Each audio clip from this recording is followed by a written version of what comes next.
नमस्कार साथियों, topic point YouTube channel में आपका बहुत बहुत स्वागत है।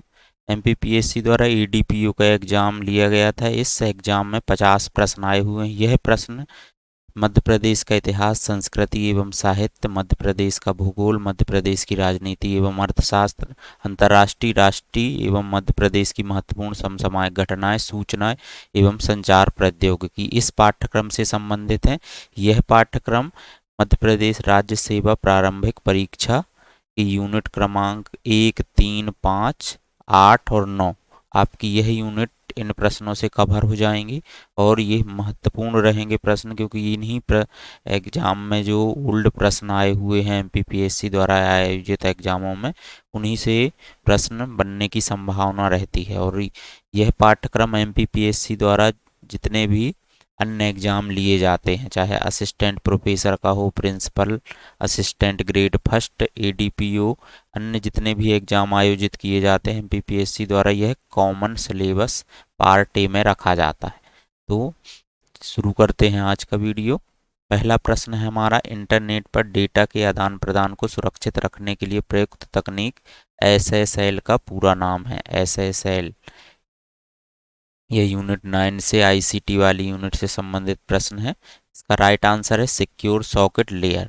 एसएसएल सिक्योर सॉकेट लेयर यह एचटीटीपीएस से संबंधित है। इसका हमने इससे पहले 3 वीडियो बनाए हुए हैं जो पिछले प्रश्न पत्रों पर आधारित हैं।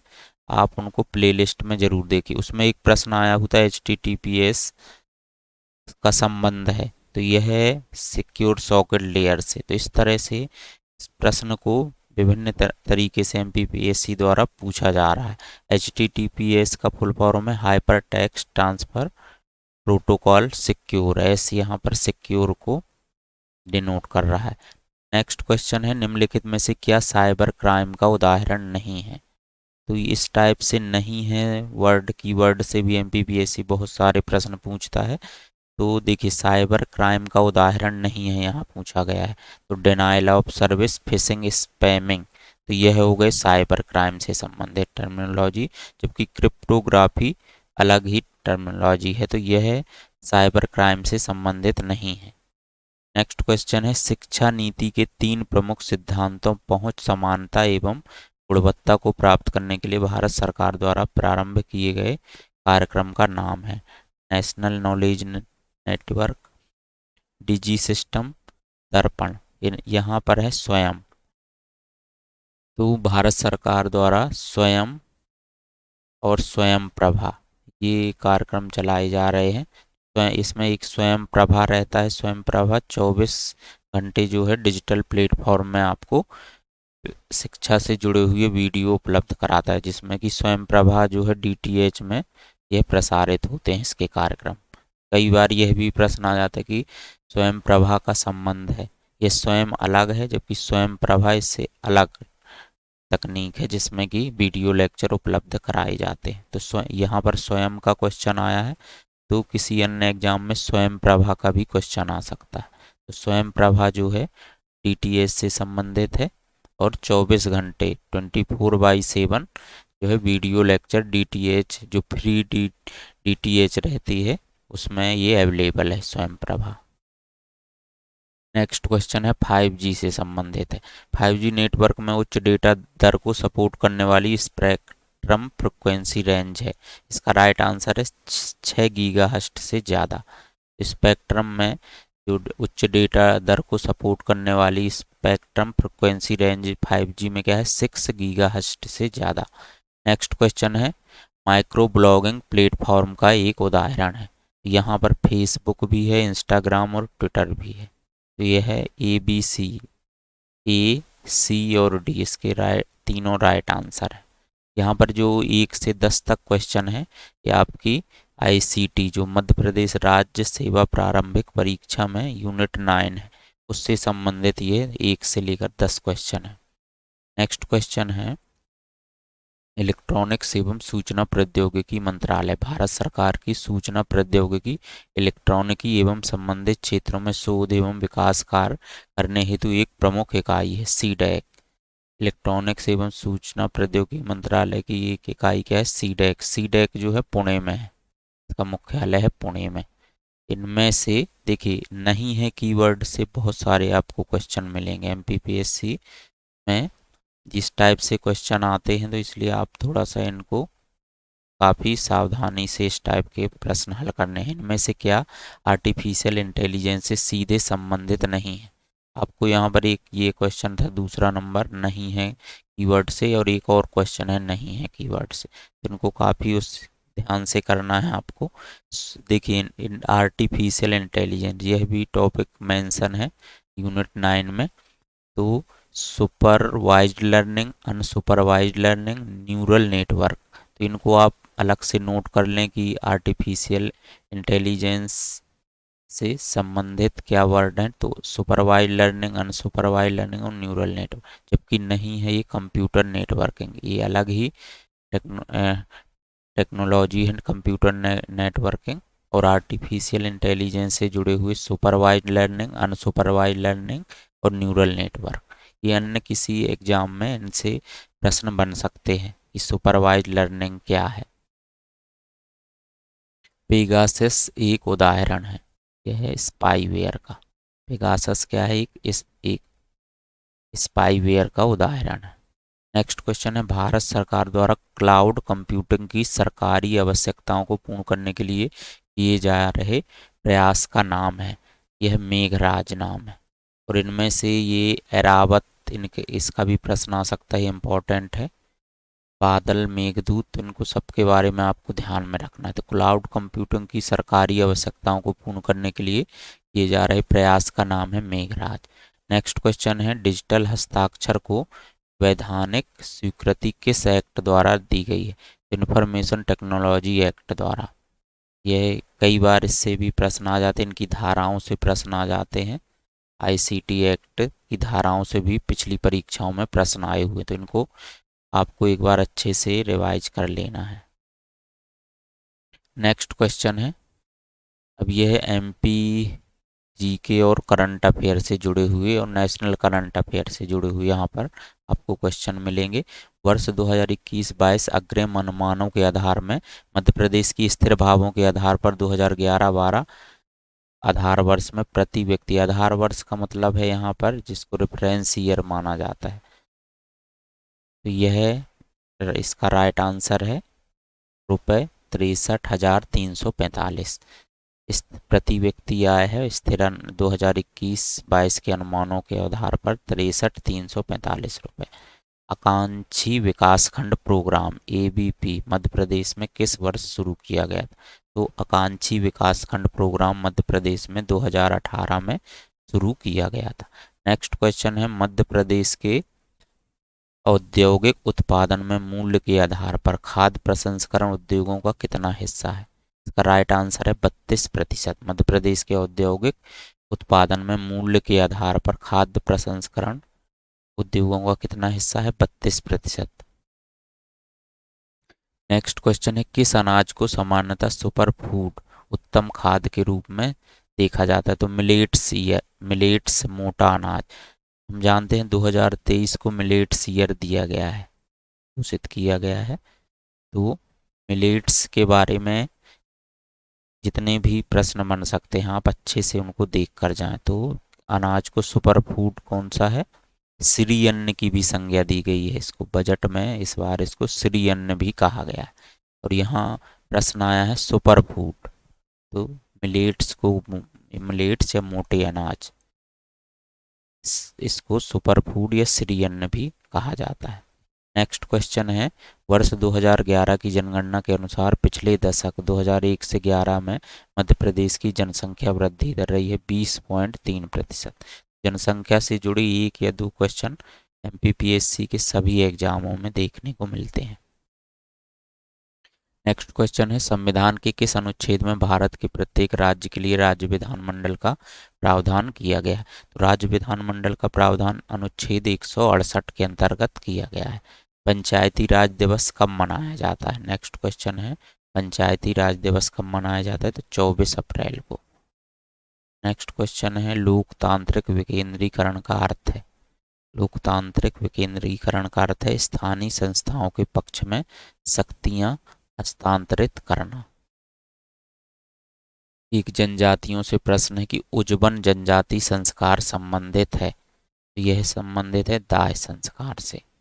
नेक्स्ट क्वेश्चन है राज्यपाल की नियुक्ति कौन करता है? राष्ट्रपति। एक सरल प्रश्न है, राज्यपाल की नियुक्ति कौन करता है? राष्ट्रपति। नेक्स्ट क्वेश्चन है निम्न में से कौन सा मध्य प्रदेश का प्रमुख कोयला क्षेत्र है?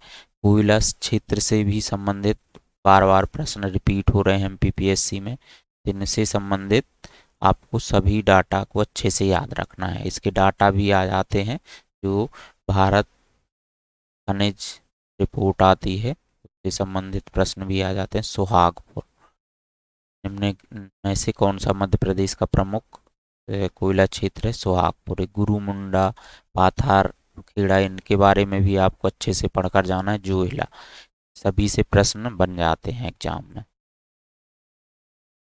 नेक्स्ट क्वेश्चन है बाण सागर जल विद्युत परियोजना किस नदी पर अवस्थित है? तो ये इसके चारों ऑप्शन यहाँ पर गलत हैं और यह प्रश्न डिलीट कर दिया गया।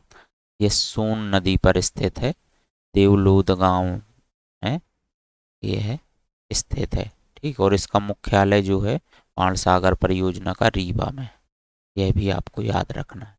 नेक्स्ट क्वेश्चन है निम्न में से कौन सा नवीकरणीय ऊर्जा संसाधन नहीं है? देखिए नहीं कीवर्ड से यह तीसरा प्रश्न है, एक ही करीब 50 प्रश्नों में से तीसरा प्रश्न नहीं कीवर्ड से। तो एमपीपीएससी की आपको स्ट्रेटजी समझ में अपने दिमाग में बनाकर रखना कि नहीं है कीवर्ड से भी प्रश्न आ रहे हैं। तो आपको देखिए नवीकरणीय ऊर्जा संसाधन, तो ज्वारी ऊर्जा भी है, सौर ऊर्जा भी है, पवन ऊर्जा। डोलोमाइट जो है एक अयस्क है एल्यूमिनियम का, तो यह अलग है इन सब से, तो इसका right answer dolomite. Next question है सतपुड़ा तापी विद्युत केंद्र कहाँ स्थित है?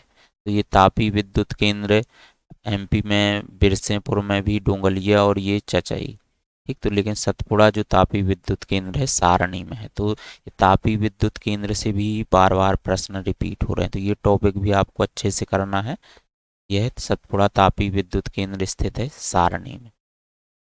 निम्नलिखित में कौन सा युग्म सुमेलित नहीं है? तो नहीं है कीवर्ड से एक और क्वेश्चन है कि मैंगनी, देखिए बॉक्साइट के लिए अनूपपुर, तांबा के लिए बालाघाट और हीरा के लिए पन्ना। देखिए तांबा और मैंगनीज इन दोनों के लिए जो है बालाघाट प्रसिद्ध है, तो यहाँ ये ऑप्शन में दमोह है जो कि रॉन्ग है, तो सुमेलित नहीं है ऑप्शन ए, इसका राइट आंसर ए रहेगा।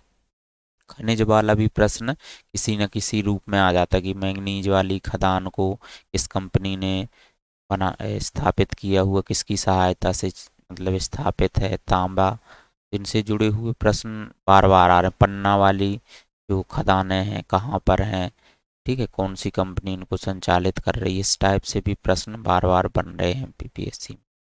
नेक्स्ट क्वेश्चन है धसान एवं बीना निम्न में से किसकी सहायक नदियां हैं? धसान एवं बीना जो है बेतवा नदी की सहायक नदियां हैं। नेक्स्ट क्वेश्चन है मध्य प्रदेश का सबसे कम औसत वर्षा वाला जिला है भिंड। भिंड में लगभग 55 सेंटीमीटर औसत वर्षा। सबसे अधिक वर्षा वाला स्थान पचमढ़ी है। तो यह भी जलवायु से संबंधित या मानसून से संबंधित प्रश्न या ऋतुओं से संबंधित कोई ना कोई प्रश्न एमपीपीएससी द्वारा हर एग्जाम में शामिल किया जाता है। नेक्स्ट क्वेश्चन है जलवायु के अनुसार निम्नलिखित में से कौन सी अवधि द्वितीय ग्रीष्म ऋतु कहलाती है? तो द्वितीय ग्रीष्म ऋतु सितंबर अक्टूबर, सितंबर अक्टूबर जो देखिए द्वितीय, इसको ऐसे याद रखिएगा, जो मेन जो गर्मी है मार्च अप्रैल मई जून इन महीनों में रहती है मुख्य ग्रीष्म ऋतु। और हम यह देखते हैं, देखिए वर्षा ऋतु जुलाई अगस्त तक रहती है, फिर सितंबर अक्टूबर में कुछ जो गर्मी देखने को मिलती है। तो आप इससे भी अपना कॉमन सेंस से आप इसका आंसर दे सकते हैं, सितंबर अक्टूबर इसका राइट आंसर रहेगा। निम्नलिखित में कौन सा प्रदेश काली मिट्टी के लिए जाना जाता है? तो काली मिट्टी मालवा का पठार, और मध्य प्रदेश में सबसे ज़्यादा काली मिट्टी मालवा के पठार में और मध्य काली मिट्टी कपास की खेती के लिए सबसे उपयोगी है। यह भी कई बार प्रश्न आ जाता है। नेक्स्ट क्वेश्चन है, सतपुड़ा श्रेणी की पूर्वी सीमा में निम्नलिखित में से कौन सी श्रेणी अवस्थित है? यदि हम एमपी के मैप में देखते हैं, इस टाइप के प्रश्न भी बहुत आ रहे हैं। देखिए, ये सबसे जो निचले उसमें है, दक्षिणी छोर में, ये सतपुड़ा श्रेणी कहलाती है, सतपुड़ा श्रेणी। तो यहाँ पर ये पूर्वी हिस्से में मैकाल श्रेणी, बीच में महादेव श्रेणी, और यहाँ पर राजपीपला श्रेणी पश्चिमी क्षेत्र में। तो यहाँ पूर्वी सीमा का पूछा है, मैकाल श्रेणी। यहाँ से 3 नदियाँ जश्न, जोजिला, सोन और नर्मदा का उद्गम स्थल भी है, अमरकंटक।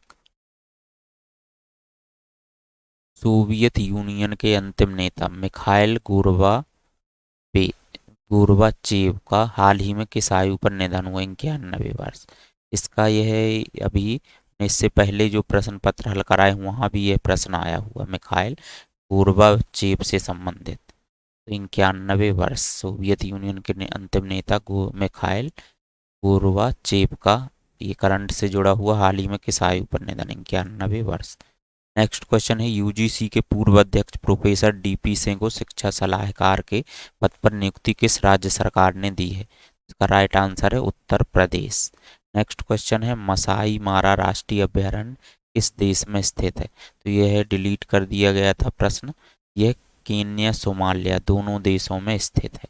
मसाई मारा राष्ट्रीय अभयारण्य दोनों देशों केन्या सोमालिया में स्थित है। मुख्यमंत्री श्रमिक सेवा प्रसूति सहायता योजना 2022 के अंतर्गत लाभान्वितों को कितनी प्रसूति हेतु सहायता दी जाती है? तो अधिकतम 2 जीवित जन्म के लिए। यहाँ जो यह क्वेश्चन आया है, मसाई मारा राष्ट्रीय अभयारण्य, चीते जो लाए गए हैं भारत में, ठीक है, चीतों से जुड़ा हुआ है, इसलिए यह करंट से भी आया हुआ, करंट से जोड़कर इसको यह प्रश्न शामिल किया गया है। नेक्स्ट क्वेश्चन है, मध्य प्रदेश सिकल सेल अभियान का उद्देश्य जनजाति समुदायों में किसकी जागरूकता का प्रसार करना है? तो सिकल सेल अनीमिया, थैलीसीमिया, हीमोग्लोबिनोपैथिस। तो ये उपयुक्त सभी तीनों यहाँ पर राइट हैं, तो इसका उपयुक्त सभी आएगा राइट आंसर। देखिए, खेल संस्थाएं जो इस हमारी यूनिट 8 है, उसमें एक शब्द जुड़ा है खेल संस्थान। खेल संस्थाओं से जरूर एक प्रश्न आता है, अंतर्राष्ट्रीय ओलंपिक समिति का मुख्यालय कहाँ है? तो ये खेल संस्थाओं से जुड़ा हुआ प्रश्न है, लुसाने।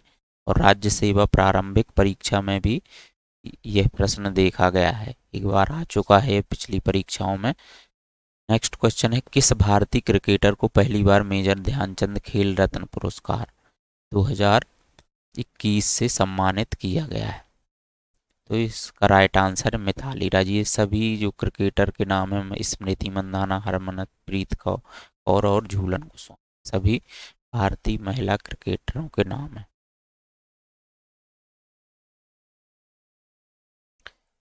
भारत में राष्ट्रीय खेल दिवस किस खिलाड़ी के जन्म दिवस पर मनाया जाता है? तो मेजर ध्यानचंद। राष्ट्रीय खेल दिवस मेजर ध्यानचंद। संगाई त्योहार कहाँ मनाया जाता है? तो यह मणिपुर। तो जो भी वर्तमान में त्योहार चर्चा में रहते हैं उनसे भी जुड़े हुए प्रश्न आ जाते हैं। संगाई त्योहार कहाँ मनाया जाता है? मणिपुर। नेक्स्ट क्वेश्चन है, भारतीय सेना की अग्निपथ योजना के अंतर्गत अग्निवीरों की नियुक्ति के लिए संशोधित आयु वर्ग क्या है? 17.5 से 23 वर्ष। निम्न में से कौन सी रचना शरद जोशी से संबंधित नहीं है? नहीं है कीवर्ड से एक और प्रश्न, एक यह चौथा या पांचवा प्रश्न है जो इन 50 प्रश्नों में से आया हुआ। तो देखिए, परिक्रमा, तिलिस्म और दूसरी सतह। तो शरद जोशी की रचना, ये आप उनको अच्छे से नोट कर लीजिएगा, जो युग चरण है माखनलाल चतुर्वेदी की। तो नहीं है, कौन सा आंसर रहेगा? युग चरण, डी ऑप्शन। निम्नलिखित में से कौन सी जनजाति लौह शिल्प में निपुण मानी जाती है? तो अगरिया जनजाति। नेक्स्ट क्वेश्चन है, आदिवासियों की बोलियों में संवाद करने एवं सूचनाएं प्रसारित करने वाले सामुदायिक रेडियो का नाम क्या है? वन्य। अवध किशोर जड़िया का संबंध निम्नलिखित में से किस क्षेत्र से है? साहित्य एवं शिक्षा। देखिए, अवध किशोर जड़िया को ये पुरस्कार मिला हुआ है पद्मश्री, इसीलिए यह प्रश्न आया हुआ। तो पद्मश्री मैंने एक वीडियो भी हमारे चैनल में है, 2020, 2021, 2022, 2021, 22 और 23, इन तीनों साल के आपको पद्मश्री अवार्ड जो एमपी के जितने भी व्यक्तित्वों को दिया गया है, जितने भी व्यक्तियों को दिया गया है, वो किस क्षेत्र से जुड़े हैं, किस जिले से संबंधित है और किस क्षेत्र में दिया गया है, यह आपको याद रखना। एक न एक या दो प्रश्न इससे जुड़े हुए आ रहे हैं। पद्मावत ग्रंथ निम्नलिखित में से किस लोक नृत्य का वर्णन है? पद्मावत जो ग्रंथ है राई से भी जुड़ा हुआ को पिछली एक प्रश्न पत्रों में प्रश्न देखे हैं, तो अच्छे से आपको ध्यान में रखना है। इससे जुड़े हुए जितने भी डायमेंशन बन सकते हैं आप सभी को अच्छे से देख लीजिएगा। निम्नलिखित में से किस लेखक ने रानी दुर्गावती की राजधानी चौरागढ़ की लूट का वर्णन किया है? अबुल फजल ने। नेक्स्ट क्वेश्चन है, भारतीय राष्ट्रीय कांग्रेस इंदौर शाखा के प्रथम अध्यक्ष कौन थे? तो अर्जुन लाल सेठी। इसका राइट आंसर है अर्जुन लाल सेठी। नेक्स्ट क्वेश्चन है, निम्नलिखित में से किस मेले का आयोजन जाम नदी के तट पर किया जाता है? तो गोटमार। ठीक है, गोटमार छिंदवाड़ा जिले में लगता है यह मेला, और इसका पिछली परीक्षाओं में भी इससे प्रश्न आया हो कि गोटमार मेला कहाँ लगता है। नेक्स्ट क्वेश्चन है, मांदर और दफड़ा का संबंध किससे है? तो ये वाद्य यंत्र से संबंधित है, वाद्य यंत्र से। लास्ट क्वेश्चन है हमारा, निम्नलिखित में से किस शासक ने उज्जैन में हिरण्य गर्भधान नामक यज्ञ करवाया था? तो दंती दुर्ग ने। तो यह 50 प्रश्न थे। Thank you.